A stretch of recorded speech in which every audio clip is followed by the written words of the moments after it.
What does it mean to be engaged in today's workplace? How do we inspire, inform, and connect a working community?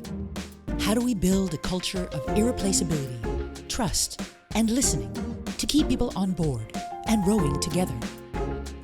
Welcome to Post-COVID Leadership Advice.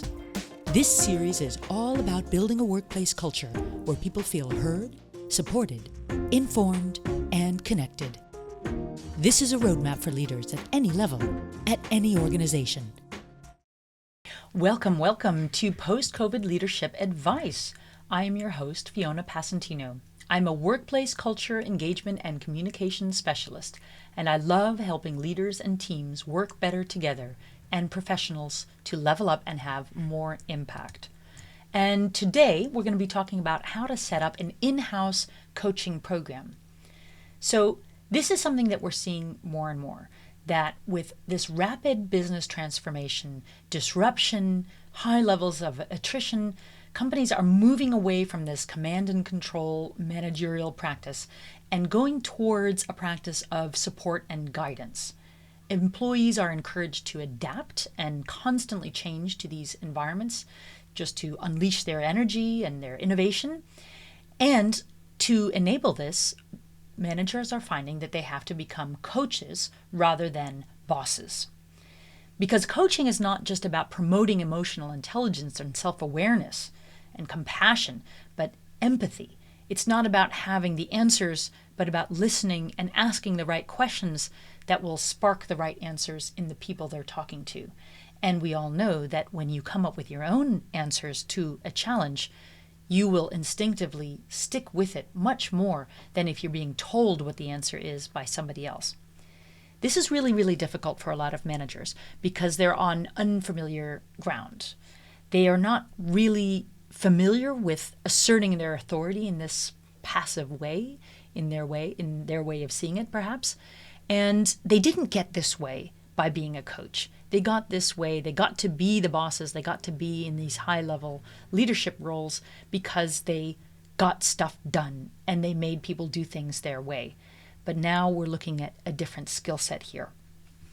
So coaching increases our job satisfaction. It makes us more productive and improves our efficiency. We use our skills better if we are coached. And if we are coached, we become better leaders. So with these very effective coaching programs, employers are preventing churn by about 77%. People tend to stay with their jobs. And if you are coached as an employee, about 70% will report improved performance, and 61% are happier with their leaders, with their bosses and their higher level managers. 69% of all managers believe it's important for companies to provide coaching to improve their skills and also the skills of the employees. But only 23% of higher level managers actually receive coaching to level up their own skills. It used to be reserved for top level executives and high potential employees. So we had this pool of people who were on the move, these young people who are working very hard, and these people were selected, handpicked, and sent into a coaching program or sometimes like a mentorship program. But today, about 44% of millennials who are working would be unwilling to stay with their company for more than 2 years if they are not coached in some way or brought up in some way. If they are happy with the coaching and development in the organization, then they are 30% more likely to stay for 5 years or more. And for millennial, 5 years is a lifetime. So a lot of people are taking coaching seriously and they're building it in-house. So the way it is now, oftentimes professionals come in or they take place at an expensive external location. Teams or leaders are dispatched off to these expensive places. They go to off-site workshops. They separate themselves from their daily working lives, and they get these very intense, hardworking, short bursts of activity, and then they return to their status quo. They return to their jobs. And because these externals have not been able to connect very literally what they have learned with what they're dealing with in their day-to-day context, it just goes up in smoke. oftentimes a lot of what they learn in these offsites is forgotten. However, if you have in-house coaching that's personalized and contextual, this is much more likely to be relevant and sustainable to people who are coached in this way, because the coach will understand the landscape and the culture that they're dealing with and will be much more able to help.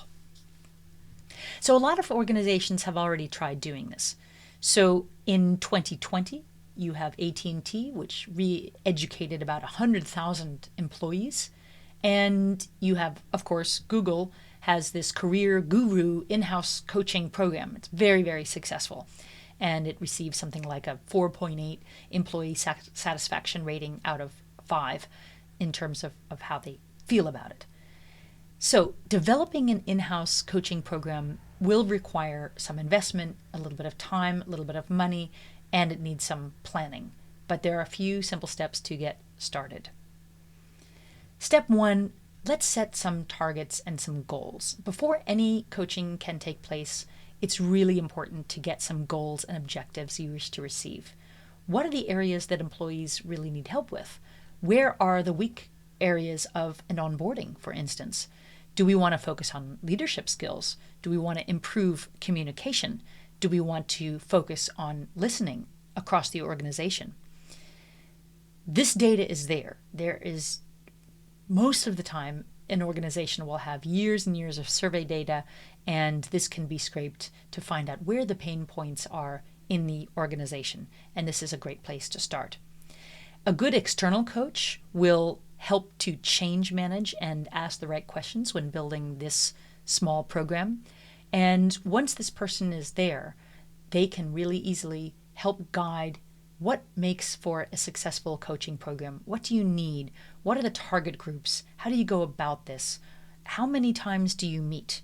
Do you do one-on-one? Do you do group work? Which of the new joiners are chronically floundering? Which ones are doing great? What are the symptoms of upper management? Where do they need to have a few changes? And so this coach, this external coach, will ask those questions and help build this program. Then the next step is to identify who these internal coaches will be. So the success of the program will depend on the quality of these people that you choose to be the coaches. So depending on the size and the budget of the organization, budget is very important, the pool of internal coaches can be around 1% of the entire workforce. And these are people that would have to likely walk away from what they're doing and focus on being a coach.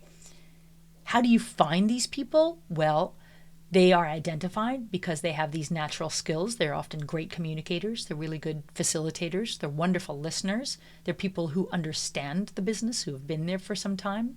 You can also put out a company-wide call to attract these people because this is a really exciting new function. And you will get a very motivated stream of volunteers if these are people who come to the program themselves. And you need motivation to do this because they would have to walk away from their current roles and their tasks and take up this job full-time. And for some people, that's great. And for some other people, it's not so great. They have to be really excited about the prospect or it will not work.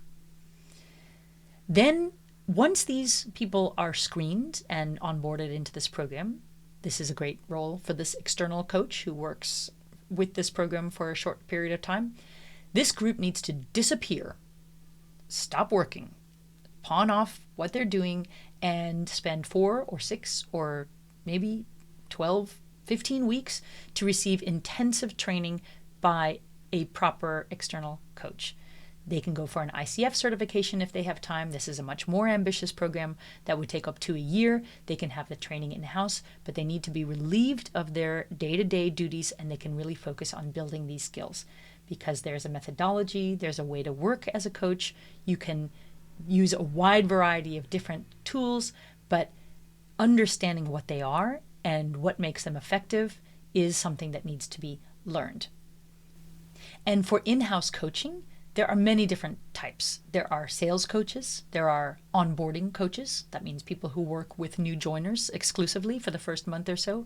There are leadership coaches. There are communication coaches. There's all sorts. Depending on the pain points of the organization, you can train as many as you like in as many different areas as you like. The next step is to implement and communicate. So the implementation of any new program does take time and intention for it to work. This new team of coach clubs will be basically a brand new structure. It'll be a team, we can call it a chapter if you're agile, and it will need a leader. It will need a coach of coaches who will support and report back to senior management. So they have to answer a few questions. How often do they meet? How is this need divided over the team? How does each coach work? Do you split it up by topic, like sales, communication, development? Do you split it up by target, new joiners, female employees, let's say? Or do you excel in who does what better and you kind of mix it up? All these things have to be decided and put down in writing because new coaches will join, old ones will leave. Then you need to roll it out and have a full awareness campaign because for this program to be effective, it is better to have it be voluntary and you need people to coach. So employees need to be aware that this program exists, how it works, how many hours they can expect to give up to this practice, and what their own benefits would be at the end of it. So this needs to be communicated just like any other campaign, the value of the coaching, what they need to do, what they can expect in terms of their time and their workload. The best way for this to work is for all levels of the organization to have access to this program. It depends who they are and what they want to work on to figure out what it is they're going to be focusing on. But in general, anybody who wants to have coaching at no matter what they do should be able to have it. Finally, step 5 is adapt and evolve. Once this thing is underway, the program will naturally iterate. It will improve over the first couple of years. The effectiveness should be evaluated, and the program should be checked regularly for its benchmarks that were set up at the beginning. Feedback should be collected from the very, very start, from the very first coaching sessions, and these employees need to refine and adapt their specific individual approach, how they coach, how they do it, because they're all probably, by definition, going to be brand new at it. And that's it. A culture of coaching is a valuable thing to develop in any organization, because this is a mindset that helps develop all forms of talent. No matter what the type of intelligence you have, you are coachable. Everybody is signaling that they are able to be grown and improved. This will improve employee engagement. It will improve retention. But it really does something more than that. This is a loud and clear signal that this culture, this organization, invests in its people and believes in continuous learning. And as things change and the environment becomes more and more complex, these internal coaching programs can help a company stay sharp, stay focused, and work on those pain points. So, good luck out there with your internal coaching programs. Thank you for being a part of this episode. Subscribe, follow, so you never have to miss another one. These ideas are based on the Comic Books for Executive series. Go to postcovid